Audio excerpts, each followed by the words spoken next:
Welcome back to the Night Owls, your daily destination for all things FAU sports. We may actually expand to all things South Florida sports, but for right now, we are covering the hometown team from Boca Raton, the FAU Owls, and they just had their first football game of the season.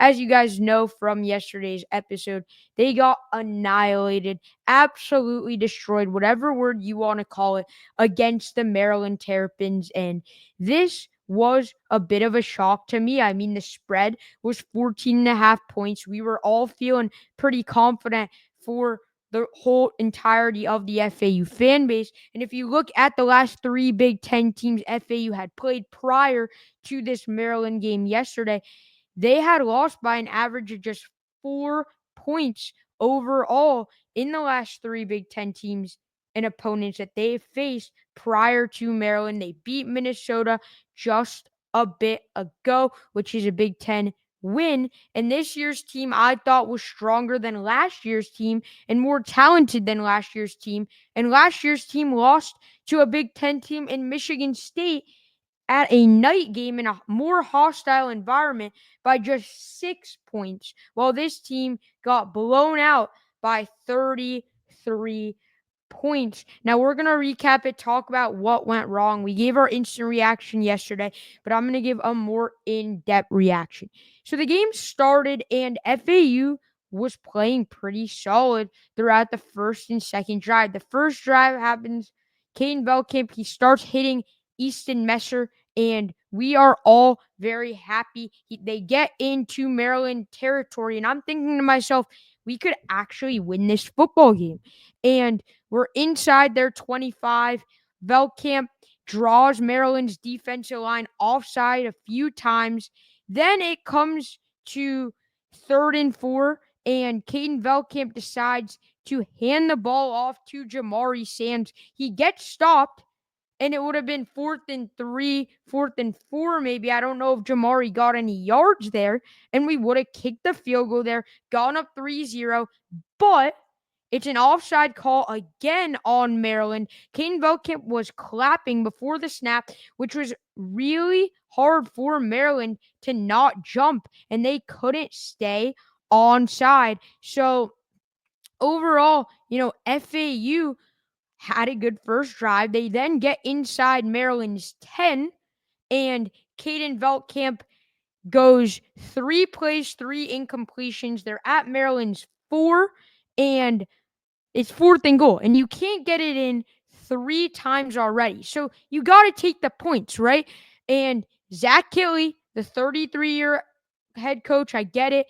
The landscape of college football is more towards going for it and being aggressive now. But you're at the 4-yard line. You can't punch it in on 3 straight tries. Why are you going to do it on the 4th? Just take the points. I don't get it. It's the first drive of a game against the Big Ten team. Every point matters. And he decides to call a play call where Caden Velkamp rolls to his right and just takes it himself on the option. And obviously, he gets stopped. Now, yes, I get it. If you're stopped, you pin Maryland inside their own 5. If you kick the field goal, Maryland probably gets it at their 20. But I don't think that's that big of a difference overall. I think you got to take the points there. And if you do go for it, go to your bread and butter. Go to Easton Messer. Don't run it alone by yourself. Next drive happens. FAU's able to get the stop. Malik Washington isn't really anything special on the first couple of drives. FAU gets it back, and they draw Maryland again for some offsides. There were 6 penalties in the first half on defense alone for Maryland, and I believe 5 of those were offsides. So FAU is now in Maryland territory, and they're at the 38, and it's 4th down and 12, and Zach Kitley decides to leave the offense out there. Yes, I get it. You're in a spot where if you punt the ball at the 38, I mean, it might be a touchback. You don't know if Logan Lupo has the control to spin the ball, have some backspin, or maybe even kick it out of bounds. And yes, a field goal might be too long, but based on FAU's kicker. I don't think it's too long. He was able to make some key ones at Georgia Tech, and he decides to leave the offense out there on 4th and 12. I would understand it a little more if it's 4th and 6, 4th and 7, but 4th and 12, come on, just punt the ball away, maybe try the field goal, and that instantly gives Maryland the ability to get the ball back at their own 40, which is much better field position there. So they score a field goal there. Caden Velkamp then gets extremely pressured. And something about Caden is, yes, the offensive line is unhealthy. It got destroyed. Let's just call the elephant in the room out. FAU's offensive line is bottom half of the American Conference. It's not what I thought it would be. Obviously, Madden Sanker retiring from college football this week is a huge loss to the offensive line because I thought he was the most talented offensive lineman on FAU's offensive line. He's a 4-star recruit who's a Louisville transfer at a Power 4 school who saw playing time there. I thought he would be huge. He'd be able to block and make sure that Caden Velkamp has his time. Keyshawn Sapp, the starting center, didn't play. Braden Cunningham took a lot of snaps, as well as Vinny at center. And yes, there are injuries. Yes, there are guys who didn't play at the offensive line. But regardless of that, the defensive line for Maryland was really able to get after Caden Velkamp so many times, give him no time to throw. And yes, some of the mistakes are on Caden Velkamp. Some do have to also go on the offensive line. Maryland destroyed us in the trenches, and their offensive line, really was able to protect Malik Washington and gave him all day in the pocket to throw the football. So, Dottie Richardson, he was not good. Let's just say it. He let up a lot of sacks yesterday at guard, and on the 4th drive, Caden Velkamp, he's under pressure. They pass rush, and instead of just throwing the ball away, he decides to scramble probably 6 yards behind the line of scrimmage. If you're smart, you throw it out of bounds. You don't have to be the hero in every play. He decides to throw it up. It gets tipped and then intercepted and returned for a touchdown. I just didn't think that was a smart decision there. And Caden Velkamp is a veteran type of guy in college. He should know better there. I mean, you just got to throw it away and move on. Maryland gets the pick six. FAU gets the ball back, and they drive all the way downfield thanks to Easton Messer again. He's able to throw these screens to Messer where, yes, he has a quick release and can get the ball out quick. And if he's throwing these screens right away, there's nothing that the offensive line can. I mean, even if they play the worst play ever, still, the defensive line isn't going to get after Caden Velkamp on a wide receiver screen. He then hits Dom Henry and Assad Wasim on a few more plays. And then Assad Wasim is wide open on this first down, and he takes it and it to the house. Touchdown, Owls. It's 7-7 at the start.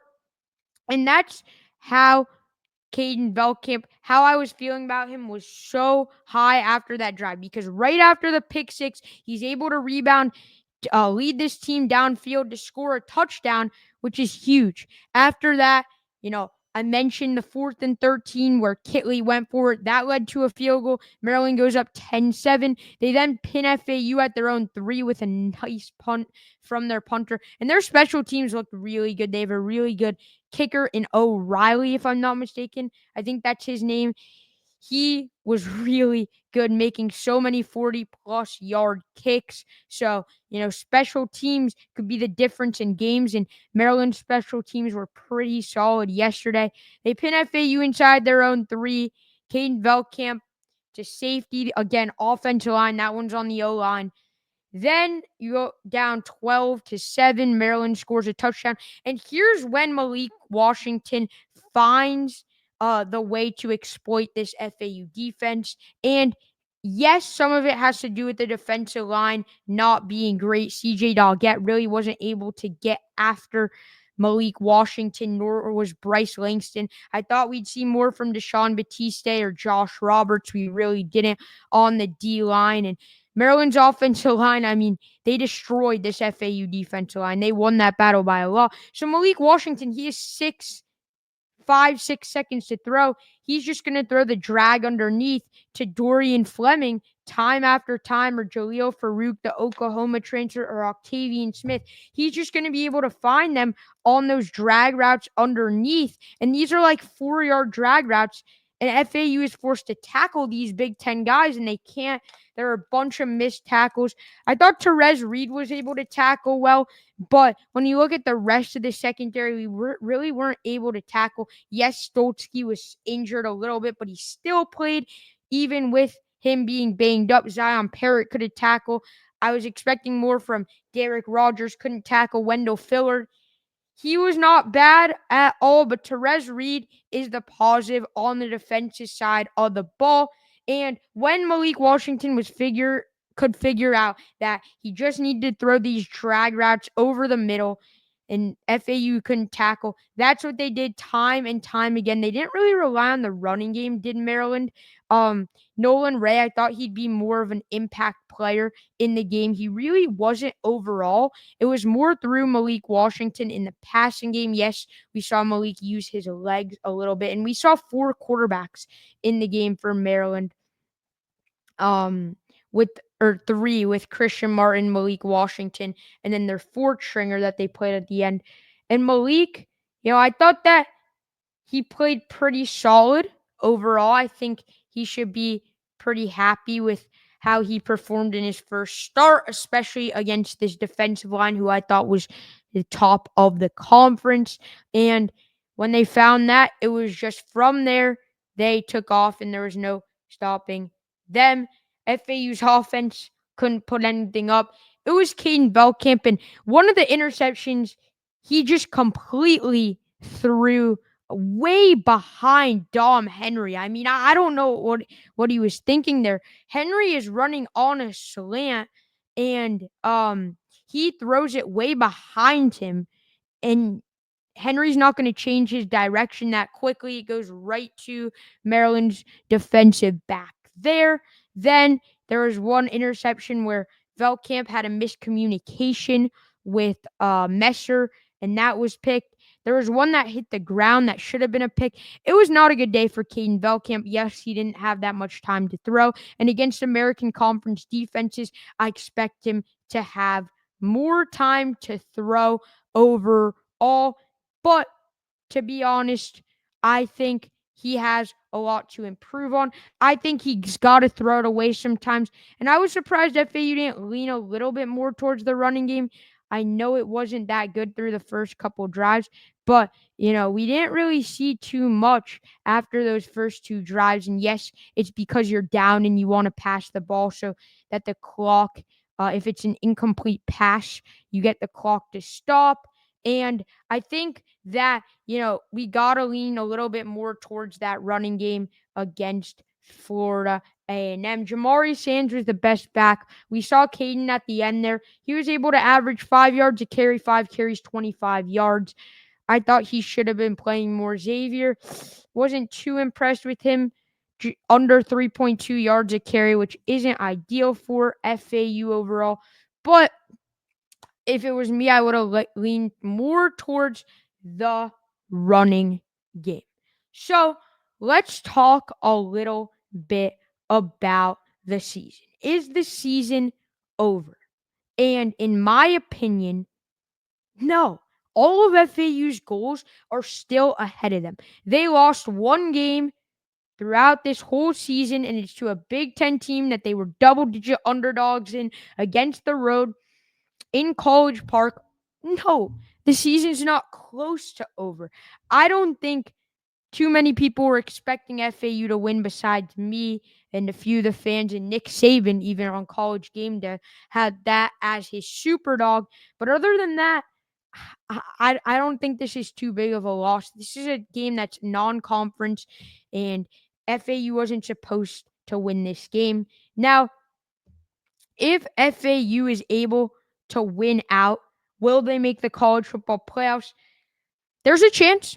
There's definitely a chance. I mean, if you beat a Tulane team that's top 25 or a USF team that's top 25, That there's a chance, and I can't really see that happening. But I'm just saying, best case scenario, if FAU wins out, yeah. I mean, the best G5 team makes the playoffs.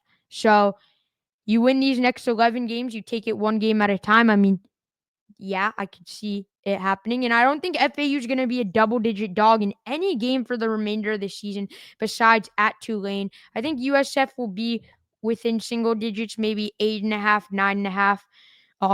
I could see Tulane being like 11, 12.5. But overall, I mean, it's not like there's one game that's like FAU can't win, maybe at Tulane. But that's at the very end of the season, and FAU will be able to be more experienced, be able to gel. And there's 55 new players on the roster. But I think the goal is to make a conference championship would be like the ceiling. I think, Coach Kelly said he wants to compete for the conference championship. I would say to compete for the conference championship, you need to go throughout the rest 11 games 8-3, and that would mean winning these last two non-conference games and then going 6-2 in conference play. Or no, yeah, 6-3 in conference play. If you go 6-3, I mean, you double the amount of wins compared to losses. I'd say that's competing. I wouldn't say that makes it, but you should really beat everyone in this conference outside of Memphis, Tulane, and USF because UTSA and Army aren't on the schedule. And yes, Army lost to Tarleton State, so I don't think they'll be as good this season. But yeah, I don't think the season is over. Now let's talk about my coaching thoughts from Coach Kelly from this FAU team overall. So, and from the program, I think you should have given Tom Herman at least 3 years. I mean, you gave him 1.5 years. And here's the thing.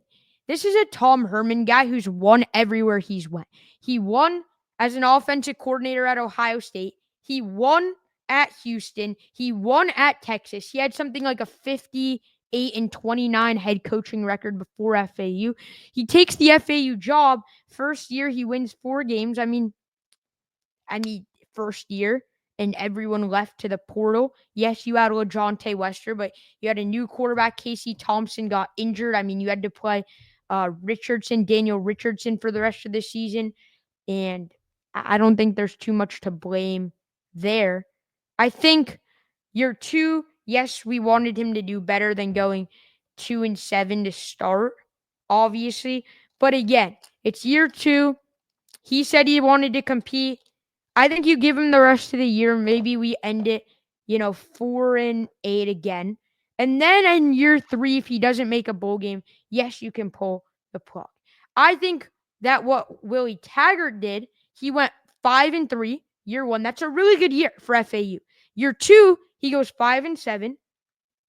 Still under our expectation of 6 wins. Year 3, he goes 5-7. I think at that point, right, you give him 3 years, which I like, but he had a winning season. I think you need to give guys at least 3 years in these types of conferences to build a sustainable program. Let's look at Alex Golish. Despite some underperforming years, he's continued to have that job, and that's led to success for USF in the conference. And I think that's what FAU has to do. Jeff Traylor kept him. That leads to success. I think what UAB is doing, and I know they had a bad first week, but keeping Kenny Dillingham, or I'm not sure if Dillingham is the basketball coach. Let me make sure. I think Kenny Dillingham is Kenny Dillingham is UAB's basketball. Trent Dilfer is the football coach. I mean, everyone thought he'd be fired, but UAB's keeping him. They want to give him a chance to build this program up. And what FAU is doing, it's a little bit surprising. Firing Tom Herman a year and a half. Give Kelly 4 years. I think year 1, I'm not judging anything. This isn't his team. He brought in 55 new guys. He had to clean the floor out. Year 2, if he wins 2-3 games, then I'm going to start saying like hot seat for year 3. And then let him go through year 3. If he doesn't make a bowl game there, you can pull the plug, Brian White. But, you know, right now, I think Tom Herman should still be the head coach, and you give him the rest of the year here. So I don't know. I don't love Coach Kitley, how he coached the first game with going for it on so many fourth downs, the aggressive play style. It felt like it was a video game. But those are my thoughts here on the Night Owls. Make sure you guys hit that subscribe button, leave a like, and thank you so much for making this part of your day and listening to this podcast.